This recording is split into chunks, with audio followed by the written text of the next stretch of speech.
beyond reason. What's beyond reason is we are actually live on the air in Orlando this week. Most of you probably listening on the stream because we do a streaming show on my website, beyondreasonradio.com, and the Beyond Reason Radio app.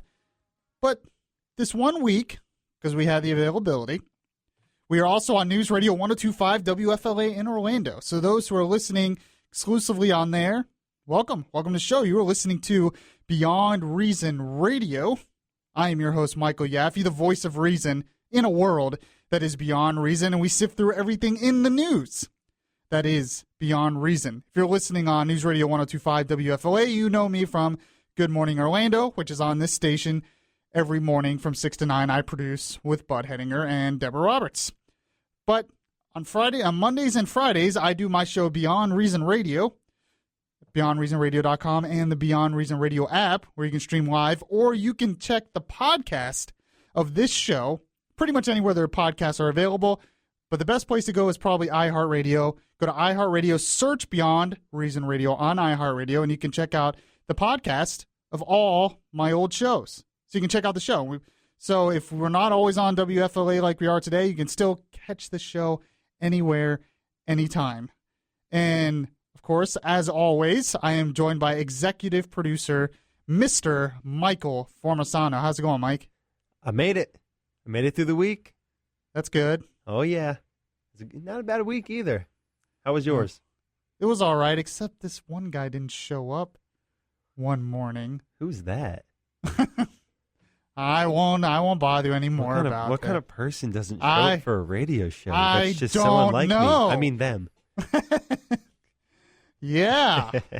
Anyways, thank you all for joining me today. We can actually take phone calls tonight, too, if you want, because we're in the studio. What's the number, Mike? It is 407 916-54. I just realized you probably don't know the number. Did we get a new number in here? No, it's 407-916-5400. Oh. It is kind of a new number. We were having phone issues. They had to go back to the old ones. Oh, boy, do we have phone issues. But they actually fixed it, believe it or not, this week. That's good. But we are way off topic now because actually what we're going to talk about today is a lot of serious stuff because we had the terrorist attack. That's right. It was a terrorist attack by Islamic radicals in the U.S. in San Bernardino, California. Now, when this first happened on Twitter, everybody spelled it wrong on Twitter. They forgot that second R. It's easy to mess up. So it's San Bernardino, I think is what they said. But it's San Bernardino. And they were just saying San Bernardino. That's what it is. San Bernardino.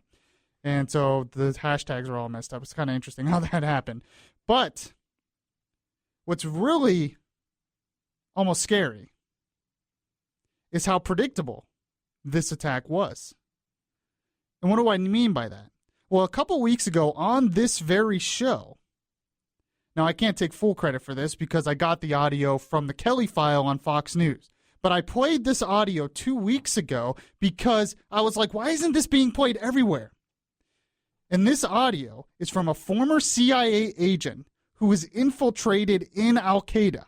He was a part of Al-Qaeda and then became a CIA agent for us and still in Al-Qaeda to infiltrate Al-Qaeda. His name is Morton Storm, which is an awesome secret agent name, by the way. It is pretty cool. I wonder if that's his real name. But anyways, Morton Storm. And he made a prediction a couple weeks ago. This was right after the Paris attacks. He made this prediction on the Kelly file, and I thought this was amazing. And I played this, and we're going to play it again to show you that we have been warning about this. And we're still going to warn about this, and we're going to warn about what the true enemy is and all this. But this is what Morton Storm had to say. I do it because the people that who are on the run at the moment from ISIS in Europe are very desperate, and they know that time is up, and they will need to do as much damage as possible. And for that, I believe that within the next 2 weeks that we will have an attack in Europe again. We've just seen in Germany now in Hanover that there is a very strong evidence that that the German authorities have stopped the terrorist attack. So it's quite severe in Europe now, and I also believe that copycats in America will do the best to do what their brothers have done in Europe. Because I know you believe that and you've worked with them, you know these people, that in their minds, America is the real trophy. Yeah, when I infiltrated these people, you need to understand their mind. You need to understand, the mentality of them. How do they think? In order to predict what you want to do, and that was my success in my work. I was one of the best. So that's why I am saying quite confidently that I believe that something within the next 2 weeks will happen. This was literally almost to the day 2 weeks ago. He said something within the next 2 weeks will happen. Now, he thought it would be in Europe. Now, there was an attack in Africa within the 2 weeks. But he said something in the next 2 weeks will happen. And he said he fears that's going to happen in Europe. But he also fears of copycats in America. Within the next 2 weeks are going to attack us. And he is exactly right. He was exactly right almost to the day. This is somebody who was infiltrated in Al-Qaeda, and he's warning the American people about this. And later on, we don't have the cut. I'm not going to play it all again. But he also warned about what the true enemy was. Because they asked him, what is influencing these people? And he said, their radical Islamic ideology. Their radical interpretation of what's in the Quran and what's in the Hadith. And the radical Islamic ideology is what's influencing these people. And I played that cut on the show to warn everybody, but to also show what the true enemy is. And he's exactly right once again. I mean, Mike, do you think this guy in San Bernardino did this terrorist attack? I mean, I'm pretty sure we didn't bomb him any time in the past or bomb his house. No. No, I mean, he lived in the U.S. He was an American citizen. So I don't think, correct me if I'm wrong, we didn't bomb anywhere in California or anything, did we, during this guy's life? Nope, not that I know of. So I don't think he's upset that we bombed his family or something. Unless you're going to count the media today in that apartment. We're going to get to that. That was beyond reason what happened there. We're going to get to that in a second. That makes me laugh, actually. But yeah, we didn't bomb his house. And they say he probably got radicalized because he went to Saudi Arabia. He met this girl online in Saudi Arabia, got married, maybe got radicalized by her. But I'm pretty sure we didn't bomb Saudi Arabia either. No. So I don't think these people, especially this guy, he lived the American dream. He grew up here. He lived here. He had everything America could give him. But he was still influenced by something that made him become a terrorist. Mm-hmm. Once again, it's exactly like what I said. It was his radical Islamic ideology that influenced these people. And until we understand that, we're never going to be able to fight it. Because if you just say right now, well, we just need to pull out of the Middle East, and then that'll solve everything. This guy was born here, and he still did it. There's something else going on. Yeah, go ahead, Mike. I was just going to say, it was an attack within. Right, exactly. It was attack within the United States. And this was not, and the other argument that you hear is, well, there's poor economic conditions in the Middle East that are creating these terrorists. A lot of these terrorists that carry out these attacks are like this American who grew up in Western countries, who went to Western schools, who had good paying jobs. It's the same with some of the Paris attackers. The same of this guy in California. It was the same of the Boston bombers. So we can't just say it's what we're doing in the Middle East. We have to pull out because these people are not from there, and they're still doing it. They're far from poverty too. Exactly. Especially the Boston bombers. Weren't they here on student? Yeah, they had plenty of money. They were living, and America had given them all this opportunity, and they still wanted to kill Americans. Why? Because of that radical Islamic ideology. That's why. And until we wake up and realize that, we're not going to understand that. Now, I'm going to play, in the next segment, I'm going to play a cut from Dr. Zahudi Jasser. He's on Fox News all the time. He is with a group.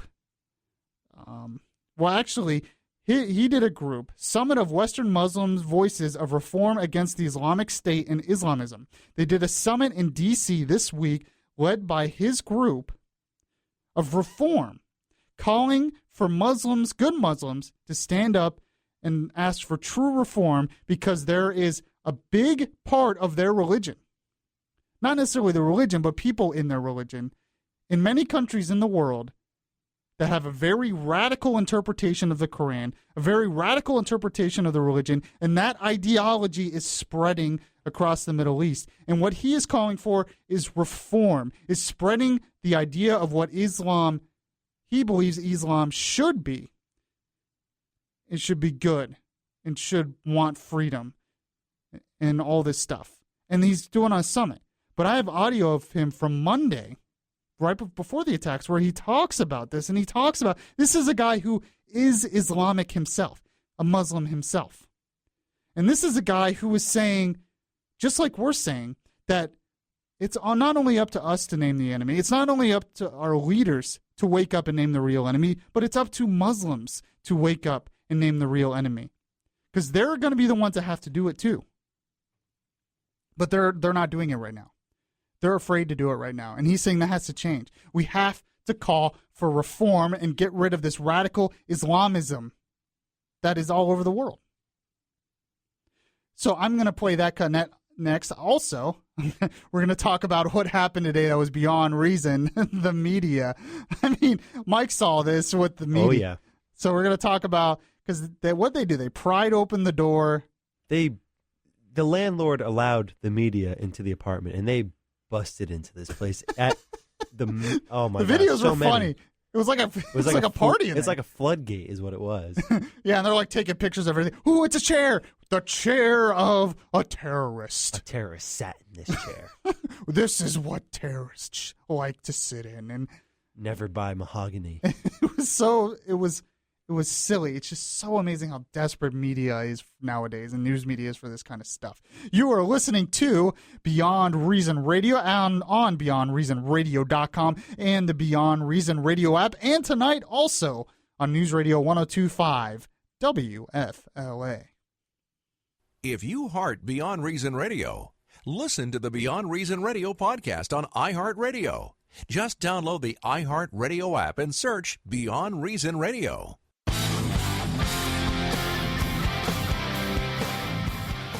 You can now listen to the voice of the millennial generation on Podbean. Download the app or go to beyondreasonradio.podbean.com. And I am the voice of the millennial generation, the voice of the Yaffee generation, and I am back, at least for tonight, on News Radio 102.5 WFLA. This is Beyond Reason Radio. We are broadcasting live at beyondreasonradio.com on the Beyond Reason Radio app, which you can download the app at your Google Play Store or Apple App Store.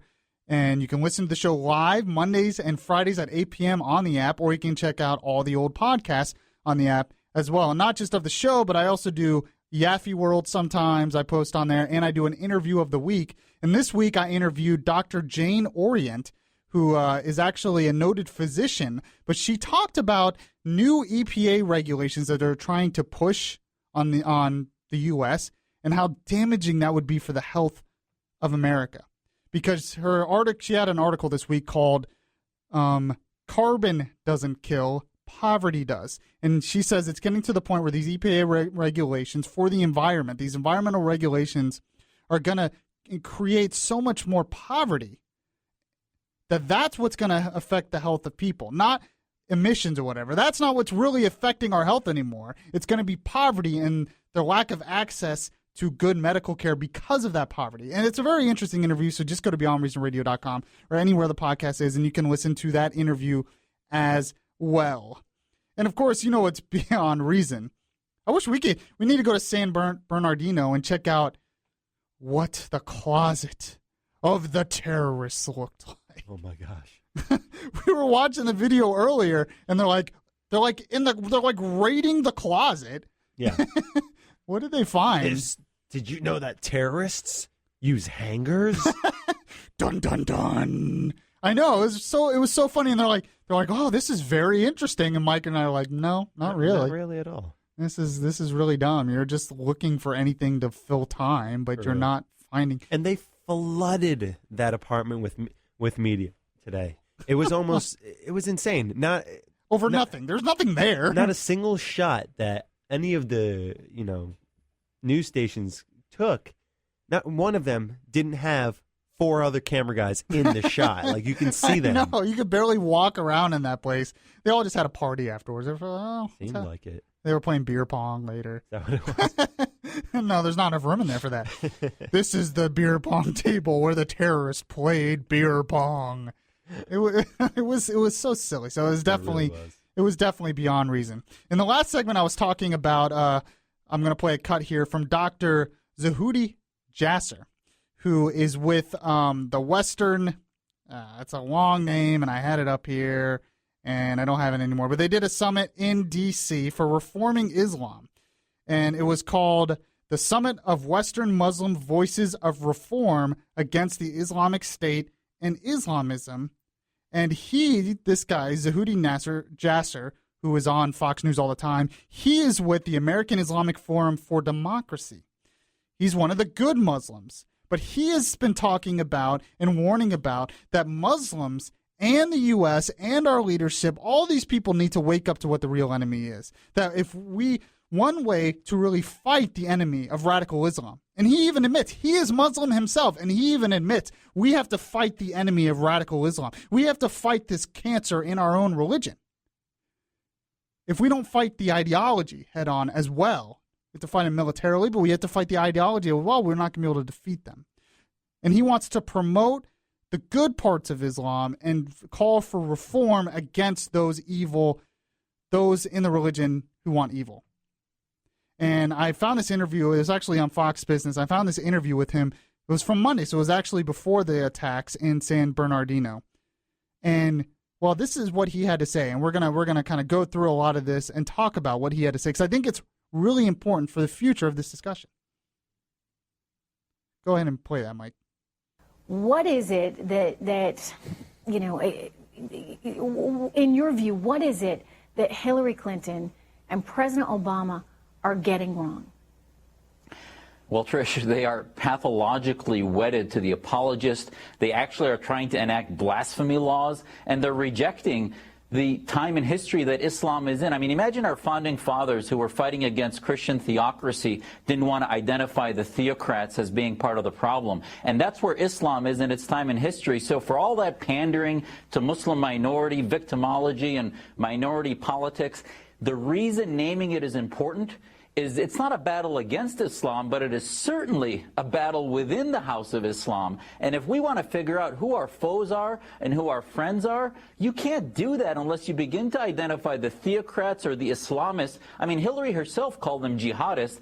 Jihad is a religious concept that many of us are trying to abort into history, and we can't do that. You can't engage reformists unless they have the courage to lead America into identifying the problem as within the house of Islam. And until we do that, it's all just pandering, partisan politics. Okay, stop right there, Mike.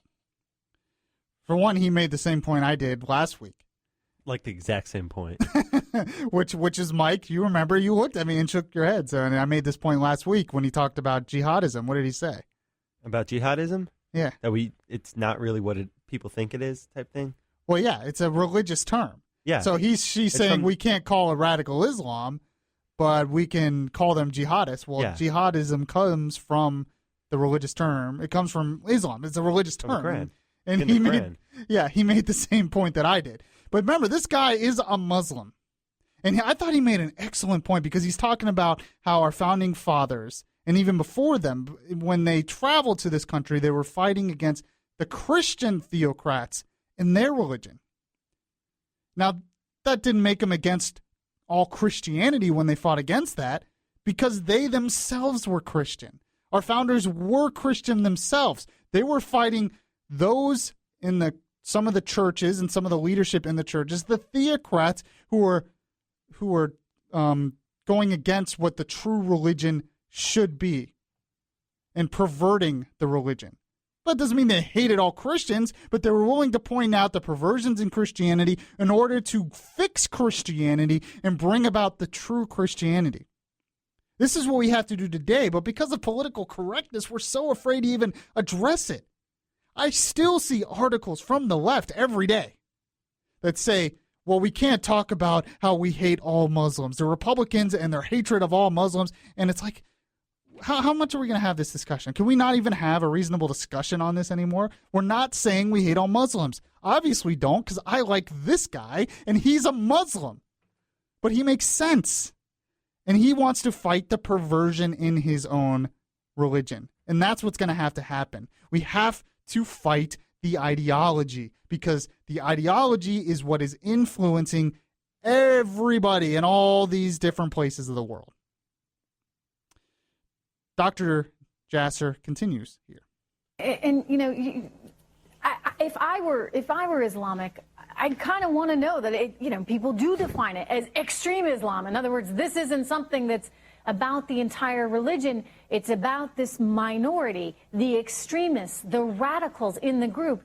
And I think I'd also want to know that the community as a whole was embracing the need for some kind of dialogue, some kind of conversation, because reform is really going to have to start in the religious community itself, among the leaders of these mosques. All right, stop right there real quick. Now, the good news is she talks about they're having a conversation. This guy is leading a conversation. It happened in Washington, D.C. this week. Didn't get enough attention, but they need to get more attention because they at least are starting the conversation, and they're admitting the problems in their own religion, because it's going to take good Muslims standing up against it. He continues on here.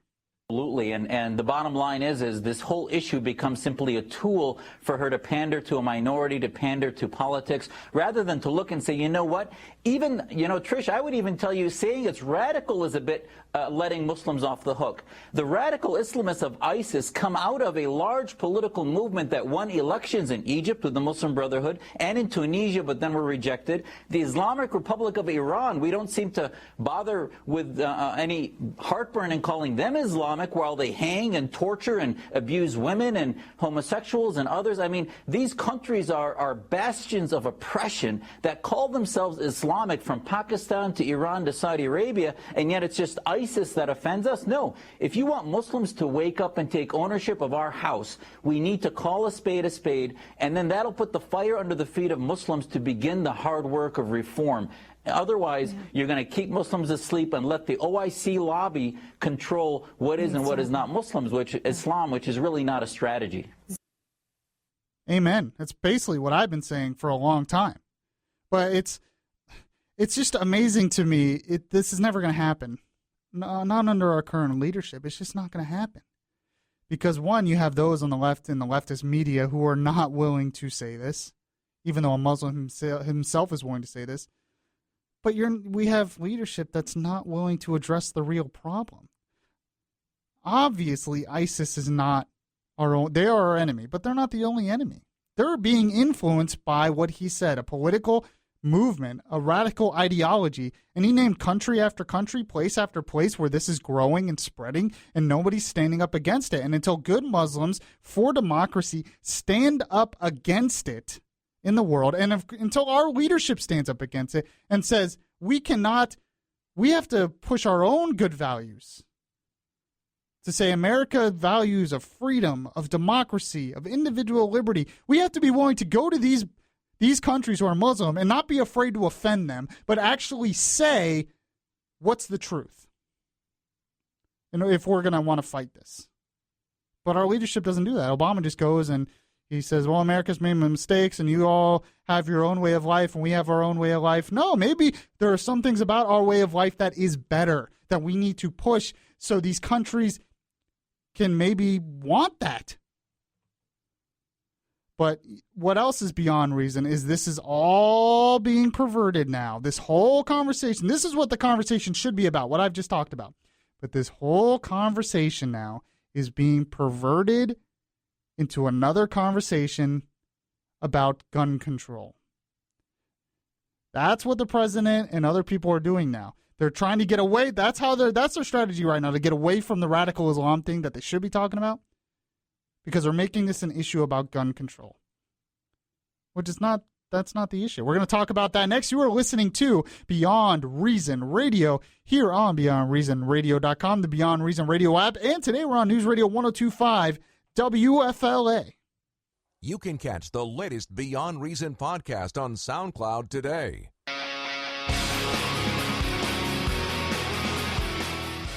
You know what's beyond reason? Yaffee is now on YouTube. Go to YouTube now and just search Beyond Reason Radio. You know what else is beyond reason? The once again continued talk of gun control. Over and over and over again, we keep hearing that we need gun control, but we need to do something about guns. It was all over Twitter after this happened. We need to do something about guns, but you never hear what are we going to do about guns? What is it that you want to do? The only thing I hear is we need to close the gun show loophole. That's going to stop these attacks? Closing the gun show loophole? Are you insane? What they really want and what their end-all be-all goal is to confiscate guns. But, I mean, say that. If that's what you want, are we going to confiscate all guns? Good luck trying to. You have 300 million guns in this country. What are you going to do? Storm everybody's house? You want to start a civil war in this country? Try to do that. By the way, you are listening to Beyond Reason Radio here at BeyondReasonRadio.com, the Beyond Reason Radio app, which you can download at any app store. Or tonight, we are on News Radio 102.5 WFLA. And if you're listening to the podcast, obviously we're not live on it now, but you can get the podcast a bunch of places, including iHeartRadio. Just search Beyond Reason Radio. I'm joined by executive producer Michael Formasano as well, who's helping me out in the control room. And this has become the argument. Even though we're finding out this is terrorist, this is still the argument now that we need gun control. That's going to stop it. You know, like I said, you never hear exactly what kind of gun control could have stopped this. Well, it's your, common situation of blame game. Well, yeah, they just want something to blame it on. They don't know how they're going to solve it. As long as we're doing something, that's what I'm hearing. Well, we need to do something. Okay, what's something? They don't know. They have no idea. And it's like you said, yeah, they wanted something to blame, and then they want to make it look like they're doing something. But what if that something causes more harm than good? The idea of just doing something for the sake of doing something is not necessarily always rational. Obviously, it'd be great if we could find some way to help, know who has guns, but you can't go as far as, oh, we need to ban guns. Oh, that's it. We need to stop gun shows. That's going to solve the problem. Yeah, and they talk about background checks. Well, we'll get into that because what I have here is an audio cut from Josh Earnest, who's the press secretary of Obama, and he was asked, what he thought about the terrorists getting guns, and if they had common sense gun control, would it have stopped the terrorist attack? This is what he had to say. Does the president really think that common sense gun laws would deter terrorists now that he has admitted these two may have been terrorists? Yes. The president believes that passing common sense gun laws that makes it harder for people with bad intentions to get guns makes the country safer. But so the president thinks that when there are potentially two terrorists sitting around planning a mass murder, they may call it off because President Obama has put in place common sense gun laws. Well, Peter, we're still learning of the precise motives of the individuals who carried out this heinous act of violence yesterday. One thing we do know is that the 4 firearms that they were wielding were legally purchased under the laws that are in place now. That's a fact. So that might lead some to conclude that we should have made it a little bit harder for them. What? Would that have changed the entire outcome? We're still investigating the situation. But I guess the question is, why wouldn't we? Why wouldn't we make it harder for them? How? What's the explanation? How are you going to make it harder for them? It's so frustrating. How? How are you going to make it harder for them? From everything that we've seen of these guys, there was no real indications that would have prevented them from buying a gun legally. Even if you had all these expanded background checks, even if you got rid of they bought it in a gun shop. I'm sorry, we don't know where they bought it from yet. But like the Virginia Tech shooter, He went through a background check. He bought it at a gun shop. He didn't buy it at some gun show with the gun show loophole. What? Tell me, what steps would you take to do it? This is what drives me insane about this whole issue. Is I really want to know. I really want to know. As of now, there's no right answer. Right. I mean, yeah, people want to make it harder for someone who shouldn't be getting these guns to purchase them, but how do you know? How? There's no way of knowing. Exactly. But with these people especially. It's either don't sell it to anyone. Sell it or don't sell it to anyone. And they keep making it seem like right now I could walk into a gun shop and just buy a gun and leave. Like I do at Walmart, or like I buy groceries or something. You do that at Walmart? Yes. Like I do groceries at Walmart or something, where I could just go in and buy groceries. No, I'm pretty sure in most states, well, actually in all places, if you buy a gun at a gun shop, you can't just take it right away. No, it's a 3-day law.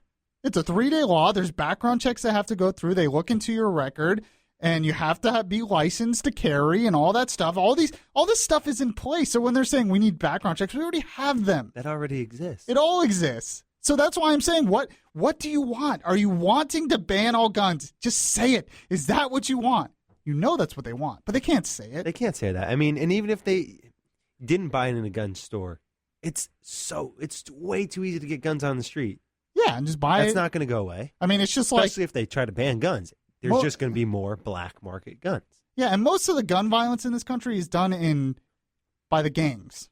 Yeah. So we say, well, if we ban guns, the gangs can't get access to it. Well, we've banned drugs, and I'm sure the gangs are getting plenty of access to that. Ban the gangs. So now we're just going to – it's just amazing how every time there's a crisis, it gives them an excuse to take away more of our liberty. Think about that. Because so there's a crisis where a criminal, a bad person, a terrorist does something wrong, and so our leaderships look at the American people and say, we need to take away your guns. They look at the law-abiding citizens and say, we need to make it harder for you to get a gun. That makes no sense. But that is where the logic is today. And then I saw this on MSNBC. I found this online of Morning Joe. And they're talking to Senator Tim, is it Tom Kaine or Tim Kaine? Senator Tim Kaine. Tim Kaine? Senator Tim Kaine about what he thinks about this. And this conversation really just frustrated me. I hear it in your voice. Well, it's just like, and he's a smart senator, and he's just the logic. And then the Morning Joe people, they have their TV show, and everyone just thinks, oh, that makes so much sense. They're so brilliant. I'm listening to people. I'm like, these people are morons. Why do they have TV shows? Why can't I should be able to get a TV show if these idiots can get one. But anyway, I know it takes more than that to get a TV show. But do it. You won't. It's just unbelievable. And it's just the condescension in their voice about wanting to take away the rights of the American people. And what he says here, he actually calls the American people evil. This is what Senator Tim Kaine, he calls the American people evil. Listen to this conversation. And once we get to that conversation, we're having a little technical difficulties. But once we get into this conversation, it's gonna be frustrating. We're gonna kind of go through it as well, and we're gonna stop and go through and stop and. But you ready? Okay. Senator Morning After, what are your thoughts? Well, we've just seen this too many times, Joe. I was a governor during the shooting at Virginia Tech in 2007, and I think what these latest incidents in Colorado and now California raises two questions. One, are we mature enough as a country to look in the mirror and say we have a gun problem?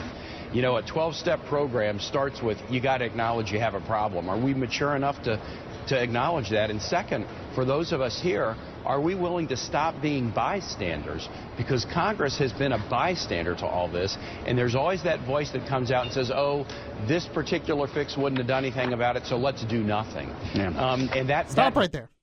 First off, he talked about the Virginia Tech thing. He had a handgun in the Virginia Tech thing, so banning assault rifles wouldn't do anything. Not only that, he bought it legally at a gun shop, had background checks. There was nothing to say he wouldn't have been able to get it anyways. So, but you heard him. well, we have to do something. You know, oh, this one thing doesn't work, so let's do nothing. So this is what we do now. We just do something for the sake of doing something. Who cares if it's logical or reasonable or constitutional? This is where we are now? Come on. He continues on here. Bystander voice is a voice of evil. Shooters are evil, but people who stand by and do nothing and say nothing can be done to fix problems, that's a voice of evil too. Okay, stop right there. This is where they're going. If you support the Second Amendment, if you do not support all this new gun control legislation because it won't do anything, not only are you wrong, but you are evil. He just called, by the way, polls show that the majority of American people do not want new gun control. He just called the majority of the American people evil. He just equated you as an American citizen to the terrorist who shot up these places. They're evil, but you're evil. Talk about rhetoric. They always say the right has the strong rhetoric. They always say we have the strong rhetoric. That's strong, beyond reason rhetoric, if you ask me. But they continue on here. Said the common denominator is guns. I could look at Virginia Tech and say that's a mental health issue. I could look at Sandy Hook and say that's a mental health issue. But you look at Planned Parenthood, perhaps it was a mental health issue. It might have been political. You look at what happened yesterday, quite likely political. The common denominator is whether people are politically motivated extremists with guns or whether they're mentally challenged with guns. The common denominator is that they're sitting there with more firepower than the police often. Stop right there. It's so stupid. It's so dumb. This is the dumbest argument I've ever heard in my entire life. The common denominator is guns. So, yes, the common denominators in shootings is guns because we're talking about shootings. So, of course, the common denominator is going to be guns. But the common denominator in mass killings? Tell me, Mike. 9/11. Were there guns used on 9/11 to kill 3,000 people? No, I'm pretty sure it was airplanes. Yeah, exactly. The Boston bombing. Was there guns used? Pretty sure it was a backpack bomb. Yeah, exactly. So the common denominator in mass killings is not always guns. It's just the logic is unbelievable here. It's the people. Yeah, well, think about that. If you want to talk common denominator, it's people. Yeah. So let's ban people. Okay. You know, Mike. Yeah, okay. It's just as easy as banning guns. Yeah, exactly. The common denominator in drownings is water, Mike. I've heard that. Yeah. So let's ban water. Let's ban swimming because the common denominator in all drownings is water. Oh, it's so brilliant. He's so brilliant with his comments. The common denominator is not guns. It's bullets. Yeah, it's bullets. So, and they're actually trying to do that. Make it you can have a gun, but you can't have the bullets. That's water the next thing. The water. But yeah, and that argument made me so angry because they're thinking, oh, well, the common denominator, mental health here and this here, but the common denominator. I mean, I could say that about anything. The common denominator of people choking on their food and dying is food. Let's ban food. It's ridiculous. It's illogical. It's stupid. It's a stupid argument. You might even say beyond reason. It is beyond reason. And by the way, you're listening to Beyond Reason Radio. We're going to take a break here. Beyond Reason Radio on BeyondReasonRadio.com. The Beyond Reason Radio app, which you can get out the app stores. And tonight, we're on News Radio 102.5 WFLA, and we'll be right back. Listen to the latest episodes of Beyond Reason. Download the podcast at Spreaker.com.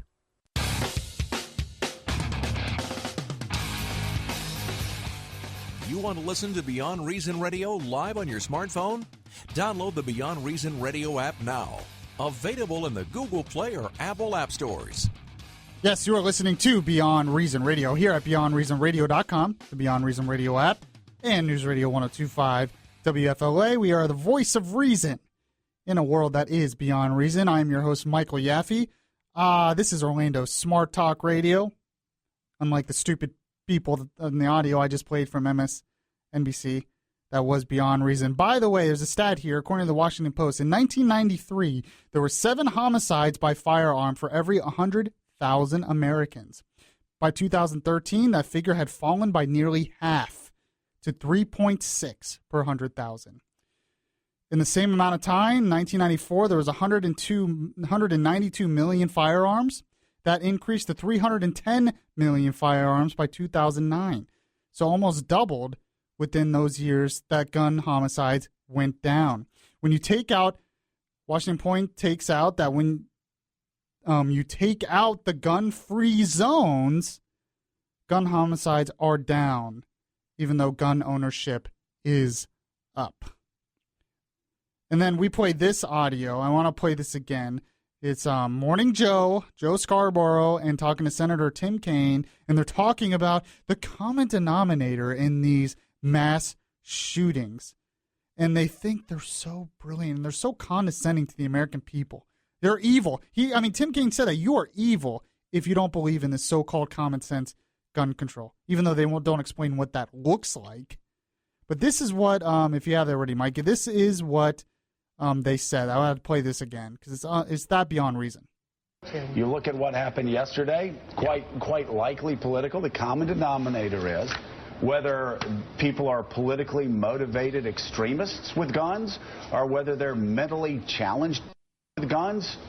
The common denominator is that they're sitting there with more firepower than the police often.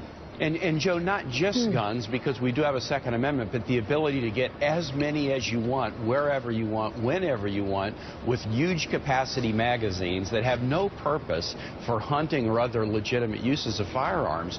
It's, it's not that we have a net, we have no net. There's no fix that's going to fix every incidence of gun violence, but we've refused to do things that like 90% of Americans say they support, like background record checks. So we've got to admit we have a problem. There are already background checks. Being bystanders in the halls of Congress. Well, the stunning thing is, out on the campaign trail, there are some people who will not even say they support background checks for people on the terror watch list. It is absolutely. There are already background checks. They just want. By the way, the whole terrorist watch list thing. It's not that they want background checks for people on the terrorist watch list. They say if you're on the terrorist watch list, they want to ban you from being able to have a gun. A lot of people say, well, that makes sense. We don't want terrorists having guns. But think about this for instance. Let's say you're on a terrorist watch list, but you shouldn't be. You're innocent. You're not a terrorist. They ban you want to buy a gun because it's your constitutional right. They ban you from having that. And what you have no recourse. What I mean by that is they pretty much say you're on a terrorist watch list, which the government decides who's on that without your knowledge or say. And you're not supposed to be on it. You want to buy a gun. What can you do? This was all done without any due process. This was all done not in the court of law. This was not done anyway. It was just the government deciding you're not allowed to have a gun because they decide you're on a terrorist watch list. That's what that's about. But the whole common denominator thing is so dumb. Really, the common denominator is also gun-free zones, if you want to look at the common denominator. But as I pointed out, the common denominator in mass killings is not always guns, because there's bombs, 9/11, they use planes, there's many other instances. The logic is incredible. And by the way, in what instance do they have more firepower than the police? Yeah, that's just ridiculous. That was the stupidest comment. None of these instances, they have more firepower than the police. This is complete fear-mongering. Have you ever seen the trunk of a police cruiser? I have. It's scary. Yeah, and there's more police cops, and why can't we just be able to defend ourselves? And by the way, I have audio here from a sheriff that we're going to play really quick. We're almost out of time, but he pointed out that in his county, Ulster County, which is in New York, he wants his residents to have guns. And I also, there was also the Detroit mayor came out this week, and he says the fact that his residents in Detroit are armed is what deters terrorists, because terrorists do not want to go against armed people. That's what he said. That's just as logical. But I guess the Detroit mayor is evil. Let's play that audio here real quick. What's happened around the United States and around the country, I could not help but think that if there was somebody armed in one of these crowds, that maybe the scenarios would have turned out different. So I thought I would reach out to the licensed handgun owners here in Ulster County. What's the response of the community so far?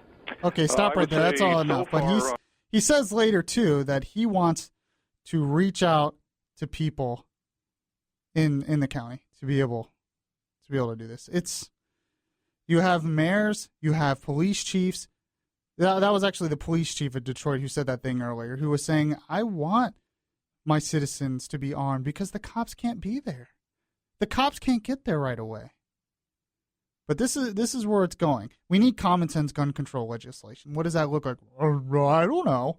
Well, why don't we also talk about radical Islam? No. Can't talk about that. And by the way, the neighbor was suspicious, but didn't want to point out because she was afraid she was profiling. It is beyond reason. Don't let them take away your liberty. I thank you all for joining me today on Beyond Reason Radio here on News Radio 102.5 WFLA today, and also on the Beyond Reason Radio app, beyondreasonradio.com. If you missed any of the show, check out the podcast. Just go to beyondreasonradio.com. Also, like the Facebook page, facebook.com/Beyond Reason Radio. And I will catch you guys next time. That nothing comes from